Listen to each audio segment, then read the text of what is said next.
Let's move on to overrated, underrated, and this one actually was thrown up here by Jim. The Street Fighter EX series, and I assume you're basically talking about there was only the three games, right? Yeah, Like the original. two in the PlayStation, one in the PlayStation 2. Yeah.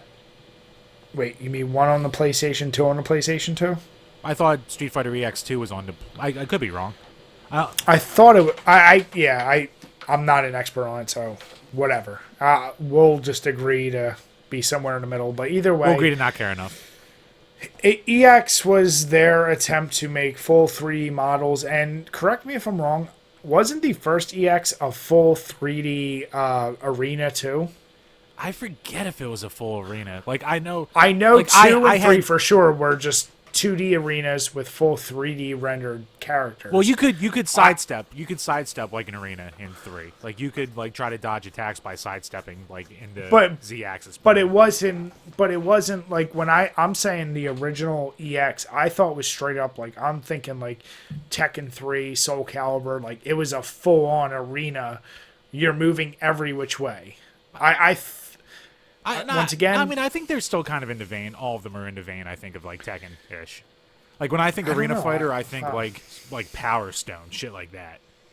No, see, well, when I'm saying arena, I'm thinking, like you said, like Tekken 3, Soul Calibur, games like that where you can just literally that vertical and down movement, and you can literally like the arena is just huge. I'll just put it that way. But either way, this was Street Fighter's attempt to go in that realm, and honestly, when I think of that first game, I remember being like fairly impressed with how they pulled it off. I don't have as much experience with two. I have no experience with three. I think I have a little bit experience with two, but once again, I could be blending one and two. I just remember thinking like this is really cool because that style of the full 3D rendered, what I always loved about it, and this is gonna be a really weird stretch, but Tekken 3 is one of my favorite fighting games of all times, and the ability to like 2D fighters have an inherent issue that your character block is really just a big hit block. So even when you duck, you're essentially still a square. Like what you hit is not pixel perfect. It's not character or model perfect because it can't be, and I get that. When you got to 3D, when you think of like Tekken 3, like you throw a head kick and if a guy's arm or head moves just out of the way, like to see like someone kind of bend back a little bit and that kind of perfect model hitting was always so impressive to me. So that style, for that reason alone, appealed to me so much, and I liked the freedom of moving in different directions because it gave a different level of strategy. It was completely more not as limited as a 2D fighter in terms of how you could move and avoid attacks, and it forced you to not rely on the block button, which, as I've said on this page, I fucking hate block buttons. You do. They're so stupid. Wait, no, And you do like that- block buttons because you like Mortal Kombat more. No, I hate. No. I like that Mortal Kombat. There is a block button. Right, you I hate don't the lack like of block games. buttons. Yeah. No. How do I put this? I don't like blocking at all in a fighting game. I hate it. It's the same as camping in a shooter. Like it is a strategy. It's a part of the game, but it's a bitch move at the end of the day. And I know why people do it, but I don't like that function in a game because it just delays the action or you're just doing whatever. In all those other games, and maybe there's a block button I didn't know about, but you can avoid hits by just moving in different planes. So there were so many different ways to evade an attack where you didn't have to rely on blocking. So that's one of the reasons why Street Fighter EX always really appealed to me. I thought it looked really, really good. Now, granted, you play it today, like most PS1 games, doesn't age the best. I can't speak as much to 2 and 3, but yeah, I think it's a bit underrated because I'm gonna catch some shit for this, but honestly, take out Street Fighter 2 and the million, what I'll just call old school DLCs for that, and Street Fighter 4 and 5. The in-between was pretty rough for Street Fighter. It was very unmemorable. Whether they were good games or not is irrelevant. They're just not memorable. And at least EX tried something new, and I thought it pulled it off fairly well. But Street Fighter fans weren't up for that 3D model. They wanted to just go to 2D. Everyone after Street Fighter 2 was like, just take it back to Street Fighter 2. Like, maybe add in ultra combos and all that crazy shit from Marvel vs. Capcom, but take it back to Street Fighter 2.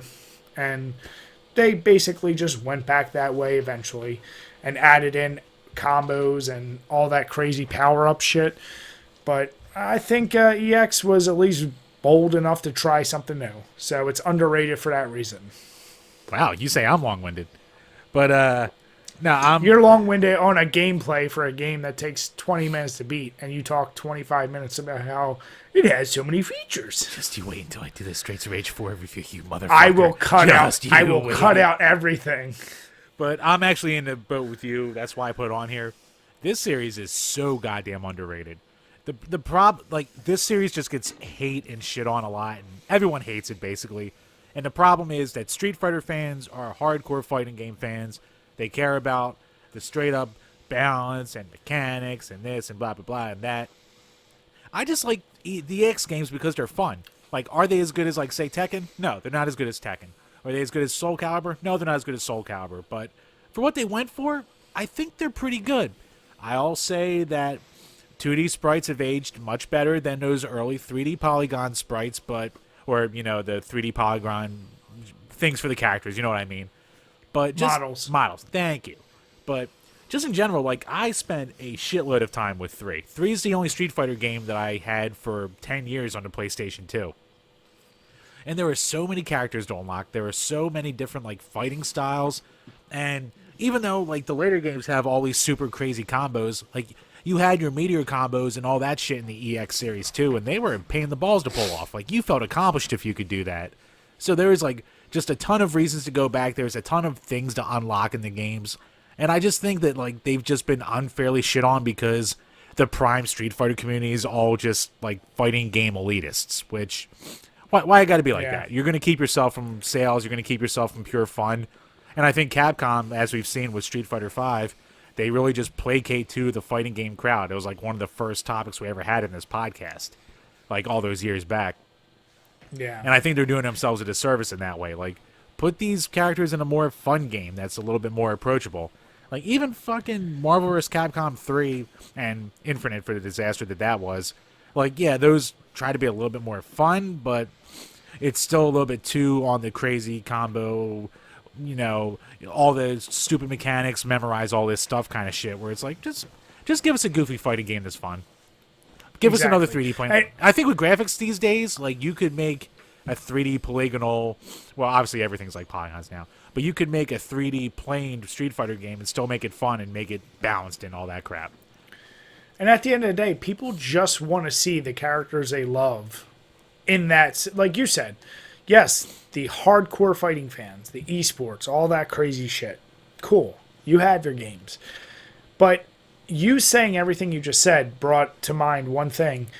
I don't know about you, and this could be its own topic, but, like, don't you almost feel like some games, when you know there's an unbalanced character, when you get to a certain point, it's almost fun to let one of your buddies be that guy and be like, I want to see if I can fuck them up. Like that fucking bear in Brutal Paws of Fury. Right, or Cable in Marvel vs. Capcom 2. Yeah, or like the devil in that Tekken game that you would always fucking be.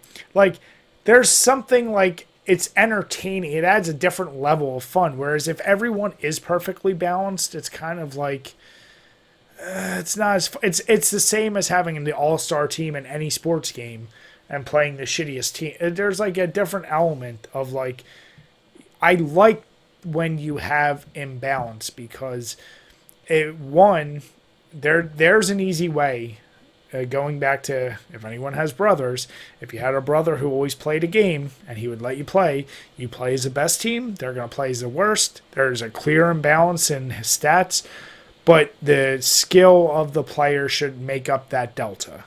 And as you get closer, you both agree, like GoldenEye, you just don't let anyone play as a fucking Odd Job.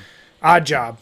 But here's the deal: if somebody really sucks, maybe just say, "All right, just play as Odd Job, whatever." Like, you just do that as a means of bringing in new players. And it also, if you are two players that are really good and you just have one that wants to talk shit, and you'd be like, "Go ahead, you be Odd Job. I'll still fuck you up." Like, there's fun to that as well. So Yeah, and to your point, Marvel vs. Capcom 2 is one of the most unbalanced fighting games that have ever been made. And you know what else it is? It's one of the most beloved. It's one of the ones that still comes back at EVO every year. It's one of the most fun fighting games that have ever been made. You don't need goddamn perfect balance to be a fun fighting game. Exactly. Yeah, you can just have a gentleman's agreement to just say, all right, nobody pick Cable. Nobody pick so-and-so. Nobody, like... But if you're just fucking around, sometimes it's fun. So, yeah, I think a full 3D Street, as you said, Street Fighter... They seem to only care about the hardcore crowd now. They don't want the casual fan. They don't want just fun. They want competition. It's one of the reasons why I've always liked Mortal Kombat more than Street Fighter is like Mortal Kombat had fun with its games. It had fucking you turning its enemies into babies, for Christ's sake. And Street Fighter's just worried about like, well, everyone's balanced by you do this with this with this. It's like, okay, it's just two different schools. Just give me Skullomania back. Damn it, Jim. Skullomania. That's pretty cool. So, yeah, let us know what you think below. Obviously, Jim and I are in agreement now twice in a row. This is kind of weird.